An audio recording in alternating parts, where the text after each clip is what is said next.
Play. Lalapitan po namin kayo at bibigyan ng mic.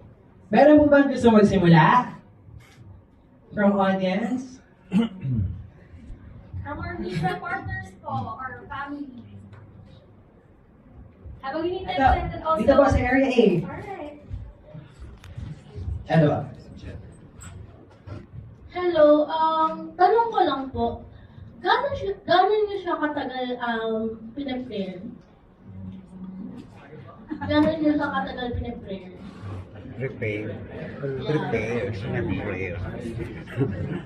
Sino gusto sumagot? Gano'n natin prepare? Let's prepare. Kung in terms of yung preparation talaga ng kung kasama yung researching time, siguro almost 5 months. Pero yung mismo rehearsal dito na pagbuo, mabot kami ng 3 months. Tapos nag-start kami ng December for dance and October. October pa yun. Haba din pala. So, ayun.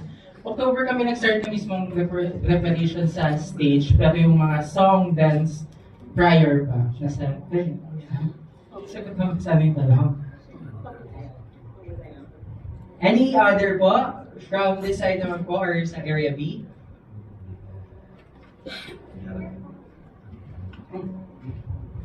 I'm Von Alimoro from the Philippines Graphic Magazine. So congratulations the performance. Some of the actors actually have seen sa Carne productions. Yeah. So I have my question is for Jack. Tama yung name. So it was a very intense na performance, ano? Did you have any hand in how your character should be played out, or was it more of following the direction of your director, or did you have any contribution dun sa kung paano siya mag-play out basically? Hello po. Isang madugong gabi po sa inyo. Actually po, beforehand, nung binigay sa akin yung role, naghahanap na si Sir Dudes, yung director namin, na pwedeng peg ni Jack, na pwede namin i-base nung alternate ko na si Dave, yung piloto din. And actually, wala po kami nahanap na peg na gagayahin na si Jack, pero we played with one word. I mean, if I can describe it, it would be obsession. So doon umikot yung pag-aaral ko kay Jack, yung obsession niya sa pagpatay. Kasi nagsimula lang naman yun sa may gusto siyang patunayan, and then nagsimula na kapatid siya ng baboyro mo.